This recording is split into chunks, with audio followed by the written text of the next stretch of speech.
রোমহর্ষণ পুত্র সুত গোস্বামী শৌনকাদি ব্রাহ্মণদের সেই সব প্রশ্নে সম্পূর্ণরূপে পরিতৃপ্ত হয়ে তাদের ধন্যবাদ জানালেন এবং তাদের প্রশ্নের উত্তর দিতে শুরু করলেন। শিল সুত গোস্বামী বললেন, আমি সেই মহর্ষিকে আমার প্রণতি নিবেদন করি, যিনি সমস্ত জীবের হৃদয়ে প্রবেশ করতে পারেন। তিনি যখন সন্ন্যাস অবলম্বন করার জন্য উপনয়ন অনুষ্ঠান হওয়ার আগেই গৃহত্যাগ করে চলে যাচ্ছিলেন, তখন তার পিতৃদেব ছিল ব্যাসদেব তার বিরহে কাতর হয়ে তাকে হে পুত্র বলে আহ্বান করেছিলেন।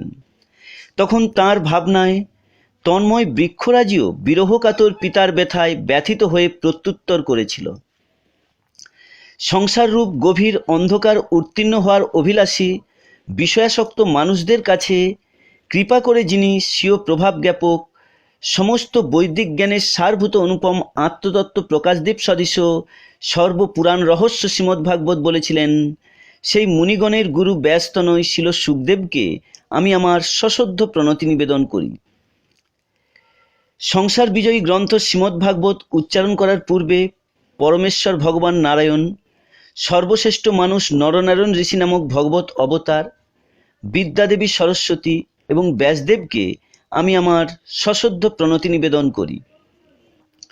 হে ঋষিগণ, আপনারা আমাকে যথার্থ প্রশ্নই জিজ্ঞাসা করেছেন। আপনাদের প্রশ্নগুলি অতি উত্তম, কেননা সেগুলি কৃষ্ণ বিষয়ক এবং তাই তা জগতের মঙ্গল সাধন করে। এই ধরনের পরিপ্রশ্নের দ্বারাই কেবল আত্মা সম্পূর্ণরূপে প্রসন্ন হয়। সমস্ত মানুষের পরম ধর্ম হচ্ছে সেই ধর্ম যার দ্বারা ইন্দ্রিয়জাত জ্ঞানের অতীত শ্রীকৃষ্ণে অহৈতুকী এবং অপ্রতিহতা ভক্তি লাভ করা যায়। সেই ভক্তি বলে অনর্থ নিবৃত্তি হয়ে আত্মা যথার্থ প্রসন্নতা লাভ করে। ভক্তি সহকারে পরমেশ্বর ভগবান শ্রীকৃষ্ণের সেবা করা হলে অচিরেই শুদ্ধ জ্ঞানের উদয় হয় এবং জড়জাগতিক বিষয়ের প্রতি অনাসক্তি আসে।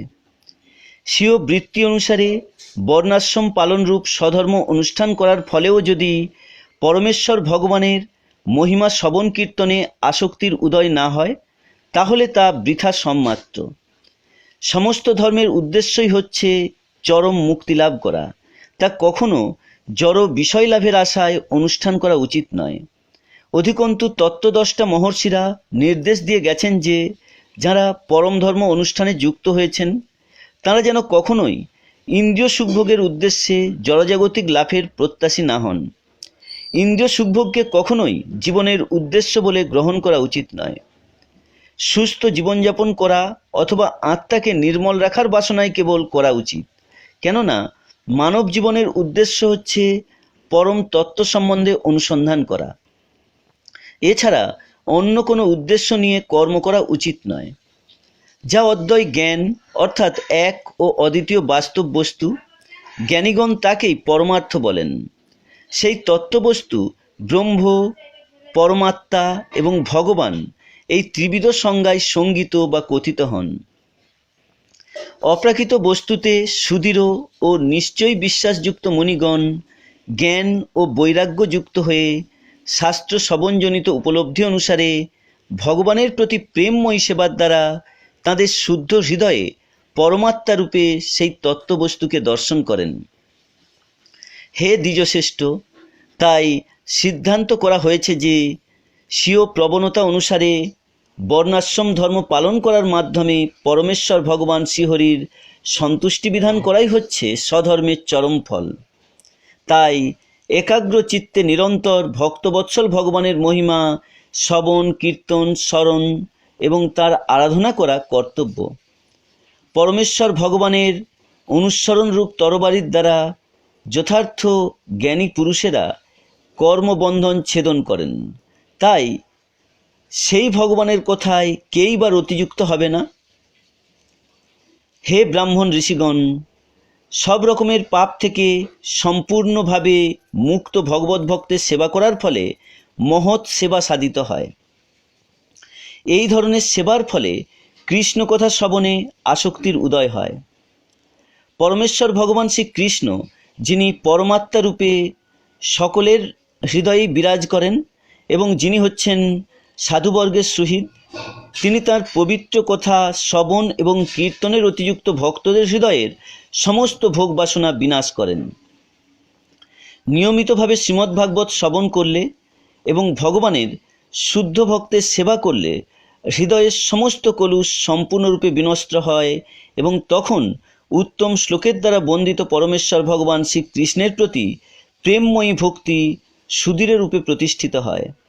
যখন হৃদয়ে নৈষ্ঠিকী ভক্তির উদয় হয় তখন রজ ও তমগুণের প্রভাবজাত কাম, ক্রোধ, লোভ ইত্যাদি রিপুসহ হৃদয় থেকে সমূলে বিদূরিত হয়ে যায়।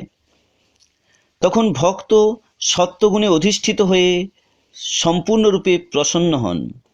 এইভাবে শুদ্ধ সত্ত্বে অধিষ্ঠিত হয়ে ভক্তিযোগে যুক্ত হওয়ার ফলে যার চিত্ত প্রসন্ন হয়েছে তিনি সব রকম জড়বন্ধন মুক্ত হয়ে ভগবত তত্ত্ব বিজ্ঞান উপলব্ধি করেন। আত্মার আত্মা পরমাত্মা ভগবানকে দর্শন হলে হৃদয় গ্রন্থি ছিন্ন হয়, সমস্ত সংশয় দূর হয় এবং সমস্ত কর্মফল ক্ষয়প্রাপ্ত হয়। তাই সমস্ত পরমার্থবাদীরা চিরকাল গভীর আনন্দ সহকারে পরমেশ্বর ভগবান শ্রীকৃষ্ণের সেবা করে আসছেন, কেননা এই ধরনের প্রেমময়ী সেবা আত্মাকে অনুপ্রাণিত করে। পরমেশ্বর ভগবান সত্ত্ব, রজ ও তম নামক জড়া প্রকৃতির তিনটি গুণের সঙ্গে পরোক্ষভাবে যুক্ত। জড়জগতের সৃষ্টি, পালন এবং বিনাশের জন্য তিনি ব্রহ্মা, বিষ্ণু এবং শিব এই তিনটি গুণজাত রূপ ধারণ করেন।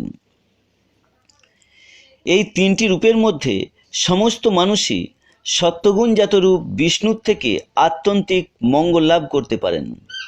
কাঠ হচ্ছে মৃত্তিকার বিকার, কিন্তু ধোঁয়া কাঠ থেকে শ্রেয়, আর অগ্নি তার থেকেও শ্রেয়, কেননা অগ্নির দ্বারা উচ্চতর জ্ঞান লাভ করা যায়। তেমনি রজগুণ তমগুণ অপেক্ষা শ্রেয়, কিন্তু সত্ত্বগুণ সর্বশ্রেষ্ঠ, কেননা সত্ত্বগুণের দ্বারা আমরা পরম সত্যকে উপলব্ধি করতে পারি। পূর্বে সমস্ত মহর্ষিরা পরমেশ্বর ভগবানের সেবা করেছিলেন, কেননা তিনি জড়া প্রকৃতির তিনটি গুণের অতীত। তাঁরা জড়জগতের বন্ধন থেকে মুক্ত হয়ে আত্যন্তিক মঙ্গল সাধনের জন্য তাঁর আরাধনা করেছিলেন। যারা সেই সমস্ত মহাত্মাদের পদাঙ্ক অনুসরণ করেন তাঁরাও এই জড়জগতের বন্ধন থেকে মুক্ত হওয়ার যোগ্যতা অর্জন করেন। যারা মুক্তি লাভের জন্য ঐকান্তিক আগ্রহী তারা অবশ্যই অসুয়ারোহিত এবং তারা সকলের প্রতি শ্রদ্ধাপরায়ণ। তথাপি তারা ভয়ঙ্কর আকৃতি বিশিষ্ট দেবদেবীদের ত্যাগ করে কেবল পরমেশ্বর ভগবান শ্রী বিষ্ণু এবং তাঁর অংশ অবতারদের নিত্য আনন্দময় রূপের আরাধনা করেন। যারা রজ ও তমগুণের অধীন তারা পিতৃপুরুষ, ভূত এবং প্রজাপতিদের পূজা করে, কেননা তারা স্ত্রী, ঐশ্বর্য, শক্তি এবং সন্তান সন্ততি আদি জড় বিষয়ভোগের বাসনার দ্বারা প্রভাবিত। বৈদিক শাস্ত্রে জ্ঞানের পরম উদ্দেশ্য হচ্ছে পরমেশ্বর ভগবান শ্রীকৃষ্ণ। যজ্ঞ সম্পাদনের উদ্দেশ্য হচ্ছে ভগবানের প্রীতিবিধান এবং যোগের উদ্দেশ্য হচ্ছে তাকে জানা। সমস্ত সকাম কর্মের চরম ফল তিনিই দান করেন। পরম জ্ঞান এবং সমস্ত তপশ্চর্যার উদ্দেশ্য হচ্ছে তাকে জানা এবং তাঁর প্রেমময়ী সেবায় যুক্ত হয় হচ্ছে ধর্মের উদ্দেশ্য। তিনি হচ্ছেন জীবনের পরম উদ্দেশ্য। এই পরমেশ্বর ভগবান স্বয়ং নির্গুণ হয়ে প্রথমে কার্য কারণত্বিকা ত্রিগুণময়ী স্বীয় বহিরঙ্গা শক্তি মায়াকে নিরীক্ষণ করে এই বিশ্ব সৃষ্টি করেছিলেন। জড়জগৎ সৃষ্টি করার পর ভগবান নিজেকে বিস্তার করে তার মধ্যে প্রবেশ করেন। যদিও তিনি জোড়া প্রকৃতির গুণগুলির মধ্যে অবস্থিত এবং যদিও মনে হয় যে এই জগতে তাঁর সৃষ্টি হয়েছে, তবুও তিনি তাঁর অপ্রাকৃত স্তরে অধিষ্ঠিত এবং পূর্ণ জ্ঞানময়। আগুন যেমন কাঠের মধ্যে নিহিত থাকে, তেমনি পরমেশ্বর ভগবানও পরমাত্মা রূপে সব কিছুর মধ্যে পরিব্যাপ্ত। যদিও তিনি অদ্বিতীয় পরম পুরুষ, তবুও মনে হয় তিনি যেন নানা রূপে প্রকাশিত হয়েছেন। পরমাত্মা প্রকৃতির গুণের দ্বারা প্রভাবিত তাঁর সৃষ্ট জীবদের দেহে প্রবেশ করেন এবং সূক্ষ্ম মনের দ্বারা তাঁদের এই সমস্ত গুণগুলির প্রতিক্রিয়া ভোগ করান। এইভাবে সমস্ত জগতের প্রতি দেবতা, মনুষ্য, পশু অধ্যুষিত সমস্ত গ্রহলোকগুলি প্রতিপালন করেন। বিভিন্ন অবতারে তিনি তাঁর লীলাবিলাস করে বিশুদ্ধ সত্ত্বে অধিষ্ঠিত জীবসমূহকে উদ্ধার করেন।